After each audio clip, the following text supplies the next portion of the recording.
Woman, an in-depth exploration of the world of women today with Sandra Elkin. Good evening and welcome to Woman. Our topic tonight is wife beating.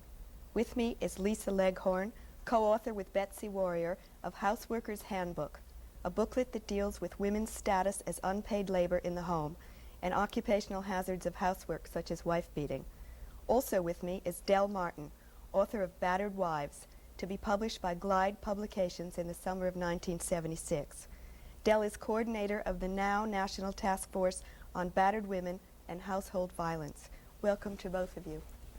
Let's establish right away what we mean by beating. I mean, do we mean pushing around, a little slapping? Exactly what is meant? I think that what we're talking about is real beating, hitting with the fist, kicking, slamming a woman against the wall, kicking her down the stairs. Also the use of weapons, household weapons. Right. Knives, guns, anything that's handy as a weapon. How prevalent is wife beating in the United States? It's really hard to get a hold of statistics, partly because women are often too ashamed to call the police. They feel that it's their personal problem and they're afraid to let people know that they're in this kind of situation. It's also hard to know because the police record it as domestic disputes. But we do know, for example, that the Boston police receive 45 calls a day relating to wife beating, that 70% of the assault victims received at emergency at Boston City Hospital are women who've been attacked in the home. Well, and then there was a study in Kansas City, Missouri, the police there, and they found that in a year's time they had over 46,000 domestic disturbance calls. Now, not all of these calls, of course, are wife-beating calls, but I would say that a vast majority are. In fact, I think there have been some studies that indicate that in these cases, from 75 to 85%, the woman is the victim. And the husband or lover is the assailant. Mm-hmm. Is there any question in anyone's mind that it's a national problem? Not in ours. Not as we've been gathering information around the country, and it's happening all over the country, in urban areas and in rural areas. Most people, you think out in the country you're safe, and you're not safe out there either. And furthermore, there's been more increase of violence in suburbs too. So it's not a class thing? No. No, it's as prevalent in middle class and upper middle class homes as it is in working class homes. You can't say that there's any characteristics of class, of race, of religious background. It seems that the only characteristic is man and woman and the power relationship that men have over women. Do women die as a result of wife beating? Women die and so do men. Something like, I think, 33% of all the female homicides in this country are women who've been killed by a husband or lover, and 9% of the men are men who've been killed by husbands or lovers. Many times there's a long history within the couple of man beating on a woman, sometimes for years, 20, 40 years, and the woman just one day can't take it anymore. And so not being able to meet him in physical combat, she'll pick up the handiest thing as a weapon and let him have it finally and get rid of her tormentor. I mean, there comes a point of no return. I mean, you can't take it and take it. I think it's very important to stress the fact that in many of these situations, the woman has gone continuously to the police, to the courts, to social service agencies, to legal aid offices. She's gone, to psychiatrists. She's gone many, many places seeking help. And constantly, she gets the same advice. Go back in the home, try to patch it up, don't do what you're doing wrong. The implication is always that she's doing something wrong that has brought the behavior on herself. Del, you told me about a study in Kansas City that had to do with homicides. Yes, this same study I was talking about a little earlier, they found in checking through their calls that I think in 85% of the cases, the homicide cases, domestic homicide, police have been called in at least once prior to the murder. But in 50% of the cases, they have been called to that home more than 5 times. So there was some warning, and that could have been prevented by someone. Mm-hmm. But the trouble is that for the most part, police do not keep track of these calls, do not register the recurrence that's happening at certain addresses. And I think part of what we're trying to say is they need to start keeping statistics so that we can check these things out. And really, what has always been assumed to be a private problem has to become a public issue because this is so prevalent. Also, a lot of times the advice that the police will give to the woman is not supportive of her physical or emotional integrity. It's only supportive of the family and of the man, and of just saying to her again and again, you know, like I said before, try to keep the home together, try to keep the family together, try to keep the marriage together. And she gets this not only from the police, but she gets it from the courts if she ever gets that far. She gets the same thing. And the attrition rate, in I don't remember the studies, but the attrition rate in cases of wife beating and the final numbers of cases that are actually prosecuted is just... Well, I think Commander Bannon from Detroit Police Department, in his speech before the American Library Association, American Law Association, said that the attrition cases, where you have 4,900 complaints, only 300 of them got into court. But that 4,900 where the complaint was actually filed was a very small percentage. There had been a high attrition rate before that. And of the 300 that finally got into court, many times the guy was let off and the woman was just counseled to not press charges. Let's go into some of the reasons for it. I mean, you mentioned one, that the police don't encourage women really to go very far in the legal system with it. Well, I think one of the biggest problems is that a woman in this kind of situation just has so few alternatives. First of all, there's no place that she can go, you know, to escape this kind of violence. If, for example, she wants to press charges, it seems like they're ignoring the fact that she has to live with this man who's perpetrating all these injuries on her until the case comes to court. And it's not surprising that most of the cases never do come to court. Do most women call the police No, when it happens? no, I don't think that. I think that there are a certain number of women who call the police, but there are so many more that go completely unreported.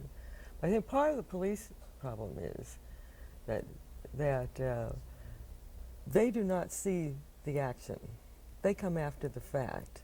When they arrive, they're only interested in restoring order and calming the disputants down and saying, you know, well, you really ought to get some help and so on, but they're very reluctant to view this as a crime, with crime of assault and battery. They cannot make the arrest, which a lot of times a woman doesn't understand, because it's usually considered a misdemeanor, and he did not witness it, so that she would have to make a citizen's arrest.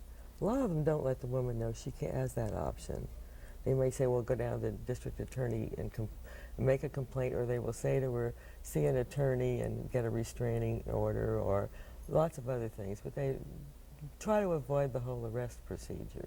I think something that's really important to emphasize is that most of the places where women are turning for help, whether it be to the police, whether it be to lawyers, whether it be to social workers or whatnot, many of the men that she's turning to are men who also beat their wives. That the problem is so prevalent that, and the attitudes that foster the problem and that permit it are so prevalent that everywhere she turns, she's just getting it, you know, turned back on herself. Well, the whole society, every institution is geared to holding that family together. And nobody is considering the danger involved. And that's something they're really ignoring, and the sanctity of the home. Is that one of the reasons, Del, why it's so difficult, I keep hearing, and you both said it, that it's very difficult to convince the general public that there is a problem? Do you think it's because you are talking about the family structure? Yes. I think pretty much everybody is aware that the problem exists. I mean, I've never run into anyone who hasn't known of somebody, whether through the papers or whatnot, that exists. But the reason that people don't like to talk about it, don't want to recognize it as a public problem, as a very prevalent crime, is that it really gets down to the basis of the relations between men and women, the power relations. It asks some very serious questions about marriage and about the family. People don't want to deal with those things. People don't want to upset. Men don't want to upset the power relation, that they have the privileges that they have in the home. Well, let's face it, they still have the power in the society as well, so they don't want to deal with it. And after all, most of them are the perpetrators. And that's why I think it's really important to emphasize that ultimately it's women who are going to have to do something about the problem, that we can't just keep going to all these agencies and saying, well, why don't you, change your point of view, why don't you change your attitudes? And one of the things that women are doing is, there's, in this country as well as in Europe, they're starting to set up refuges where women can go temporarily as long as they need to until they can get themselves together, to get away from the immediate threat of violence, to get into a situation that's supportive so that they can decide, be aware of and made aware of the options that are open to them and decide what they want to do. Well, we just started a house like that in San Francisco, La Casa de las Madres. And this is a house that originally started out with some Latin women who wanted to set up a refuge. And as they began to talk to different people in the city, found out that this was a common problem and formed then a coalition of about 20 women who finally went through the motions of trying to get a proposal through the Mayor's Criminal Justice Council and going through the whole trip, and finally gave up and said, we've got to do it. So we just found a house. We had enough money to pay 2 weeks' rent, and then we got on the local news and so on and put out an appeal, got the Commission on the Status of Women to back us, talked to the police chief, to the mayor, and started getting public support. And we're trying to get donations in as we're going through the whole funding proposal trip. But in the meantime, we are being supported strictly by community donations. You said in the meantime. What happens to the woman who doesn't call the police and who is in an area where there isn't a shelter? I mean, what is it likely to be like for her? Pretty grim, because then all she has is the traditional alternatives, and as we've said, that they don't deal with her problem. Most of them, hospital will patch her up and send her back home.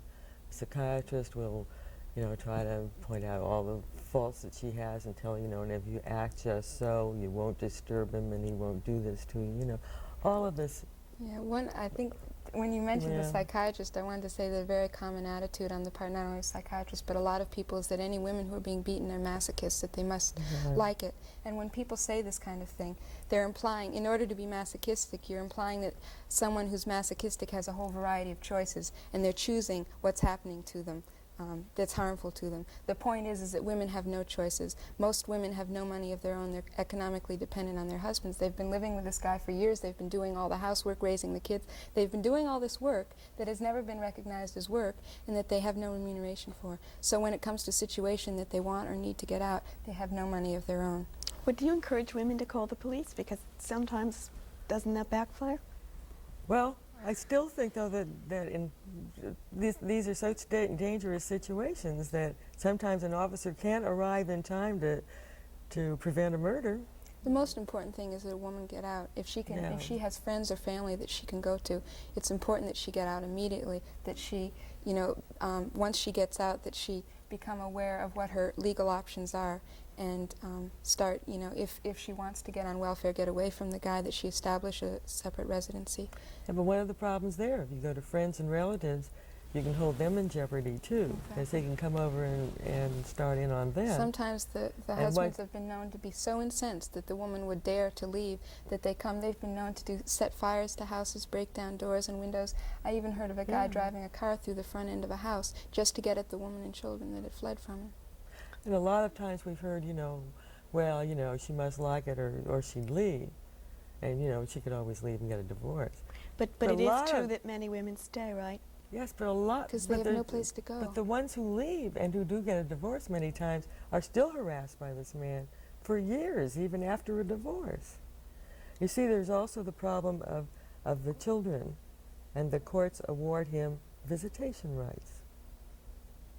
And they do not consider his violence and the problem involved. Is this a priority phone call to a police station? No way. Even though it may be life-threatening? As far as, I think in San Francisco, we've had public hearings on on safety, and we have a citizen safety task force, and everybody is crying for the police to put all their attention on violent crimes, and certainly this is a violent crime. Crimes against person have to come first. We have to start protecting people and protecting their lives. But the fact that that it's been such a low priority for police to respond to up to now shows that women are essentially non-persons. Women who are attached to men are essentially non-persons in the eye of the law. You know, that a man can do, it's like she's his property. He can do anything he wants and get away with it because that's his right. I mean, whether or not it's stated, that's the assumption. And I think that's why it's so prevalent, is because our society has condoned it, has condoned wife beating. Sure, it's your wife, do with her what you will. Yeah, exactly.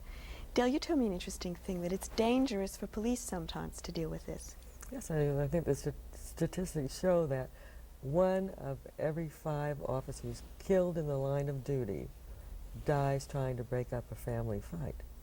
So if it's dangerous for a police officer, you know, and many of them have now put in some family crisis intervention training so that they can protect their officers, and then, as I said, to restore order and break up this fight. But then if it's dangerous to the police officer, why isn't it dangerous to the woman? Think what it is for the woman. Think of the number of times that occurs before the police are ever called in. Most women won't call in the police until it's really a last desperate remedy. She's really worried about her life or the life of her children. You told me about one woman who only called the police at the point which her husband was threatening the children, and she said someone might get hurt, which I think is a very, you know, clear idea about her attitude toward herself. I mean, she doesn't feel she's someone, obviously. Well, I think that our society has tried to tell women this for centuries, and in every place she turns, like we said, in going for help, they internalize the same thing, and it's always the assumption that it's her fault, that she's brought it on herself. And the other thing is that it's not hard to imagine that after years of living this situation, trying to get out, continuously being beaten, continuously being abused verbally as well as physically, that it's no surprise that after all this time that you would begin to have a very low opinion of yourself. I think that a lot of people do not understand, though, that element of fear, the real fear that's involved, and afraid to move or do anything. You're really that frightened. Why do men beat women? Well, a lot of people would like to say, oh, the men, they have inferiority complexes, maybe they're unemployed, or they're being hurt by the recession, maybe they have drinking problems or something, and they take it out on their wives. What they're really saying, I mean, women have all these problems too. Women are unemployed, women are affected by the recession, some women have drinking problems, but women don't go around beating men, women don't go around raping men to alleviate their frustrations. The real reason men do it is because society allows them to do it, and it sustains this kind of behavior and this kind of violence. And also because they're socialized in the male role, which justifies taking out resolving emotional conflicts in a violent way. Well, and it's a demonstration of their masculinity. I mean, they're always on the spot to prove their manhood, and this is certainly one way. What better way? Lisa, you did some traveling at one point, or either you or Betsy, I've forgotten, but the things going on in other countries, England and Japan and so on. How do what's happening there compare to what's happening here? Well, I think England is a nice example. It was about 4 years ago that a woman named Erin Pizzey established a refuge in Chiswick, an area of London.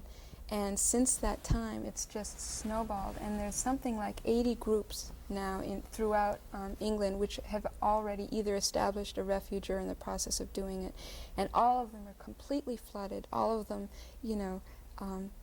are always full of women and always reiterate the need for more centers to be set up. Well, and as I was trying to do research for my book, Battered Wives, and put the word out that I was working on, I've got feedback from Canada, from Holland, from Scotland, Australia. There's just a lot of activity towards setting up these refuges, because it is an international problem. It is this continuation of what we've all seen for many, many years, the battle of the sexes. And some time or another, we have to call a halt. And I think that men and women have to learn to live together in partnership and peacefully. Well, I don't think it's going to happen by men just, handing over the the rule. I think women are going to have to very forcefully and very militantly say no more, and they're going to have to push, because men aren't just going to give up, all the privileges that they have. It's going to have to be, a lot of struggles. But women are taking up because it's a question of survival, not only emotional, but it's a question of physical survival. Well, can you really say to a woman, all right, if this is happening in your home, do A, B, C, and D? I mean... Well, the thing is, everything is so chancy. I think the main thing is she needs to get out of that situation. And most of the time, as we've said, she has no money, she has no job skills, she doesn't know how to get out. Sometimes they don't even have bus fare to take the city transit. But she could call a women's centers, rape crisis center, rape crisis center, switchboard, women's switchboard, or find help in those kinds of ways. And I think that to really to get out successfully, she needs either a refuge, and if it isn't set up, then women who will support her as she goes through the process of trying to deal with the system. But she can't deal with that system by herself, I can guarantee you, not the way it's set up now. It's very difficult for a woman who wants to disappear in the face of this problem to do so, isn't it? Because all kinds of people are ready and willing to tell where she is. Yeah, that's one of the biggest problems when social service agencies refer women to different refuges and whatnot. Very often they're all too ready to give the same address to the man who's chasing after her, and that creates all kinds of problems. I think that we should stress, the need. In fact, the one in Amsterdam. That's what I was going to say, the one in Amsterdam. That was their first rule, that nobody knows except the women. And if women ever want to meet with anyone, it's got to be away from the home and no disclosure. They don't let the caseworkers or any of them come to the house so that they can give that information to the husband. And so some of these agencies get a little excited about that. What about some of the legal procedures that are available? I mean, are they all ludicrous? Is a restraining order a waste of time?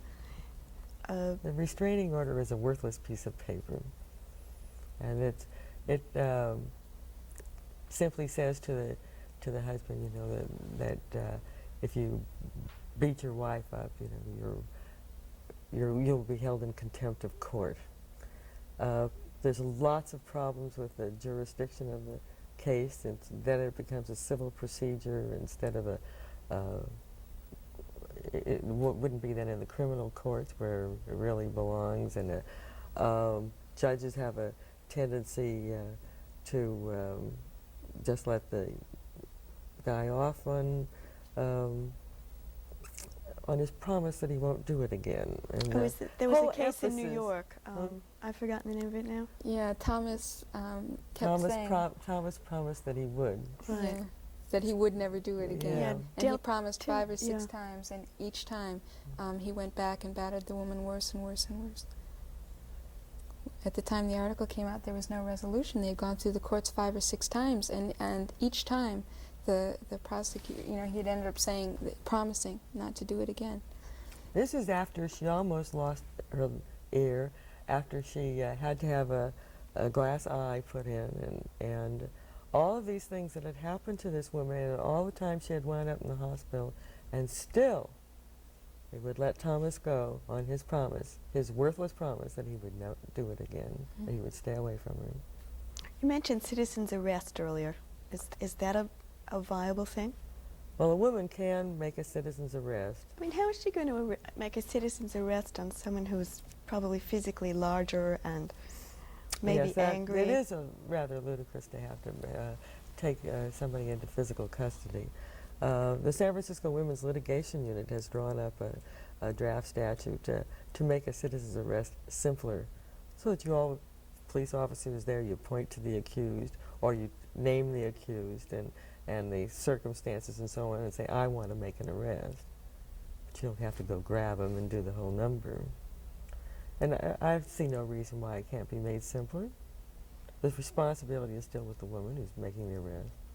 The real thing is that it's a very deep, a profound social problem that's rooted, in as basic institutions as the family. They're not just American institutions, they're worldwide institutions of male domination. And it is such a deep problem that it's going to require a great deal of social re-education, a great deal of forcefulness on the part of women who just, we're going to have to establish our own alternatives, such as the refuges to begin with, and there's going to have to be a forceful movement of women who just say no more. And ultimately, it's only that kind of social pressure that's going to bring a change. But they do find some police and some who are in the system, though, who are aware of the problem and who are wanting to do something. And you find, though, that they still get back to that courtroom, and they say, you know, if the case finally gets to the courtroom, they say, well, if the judges would get hard-nosed about it and say, look, we're not going to have this anymore, then some changes could come about. But as long as judges don't treat it seriously. So what you really want, then, is to get other women involved, and you think shelters are the most important thing. For the But moment, how if are you we're gonna getting the woman out of the violent situation. How are you going to get to the woman who's never had the experience and doesn't feel that she ever will have the experience? I think every woman should ask herself very honestly and very seriously if at any point she hasn't ever known that fear of not going too far in an argument, not pressing her point too far because she knows not what. You know, I think all of us have known that fear of just, even if we've never gotten the beating itself, of knowing how far we can go before the man becomes uncontrollably angry or whatever. Well, I've heard of cases, though, where this violence didn't come out until after 20 years of marriage. So you're never sure. You know, so everything may seem peaceful, but you never know when that can happen to you. And it's only going to stop happening when the society stops sustaining it and allowing the implicit assumption that it's really okay for the man to do it. You know, when the man is really going to suffer for doing it, then it's going to stop. But as long as he has that backup, and it's almost like, you know, like we said over and over again, that it has been condoned, and we're saying no more. Exactly. We're out of time. I thank you both. Okay. Thank you for watching, and good night.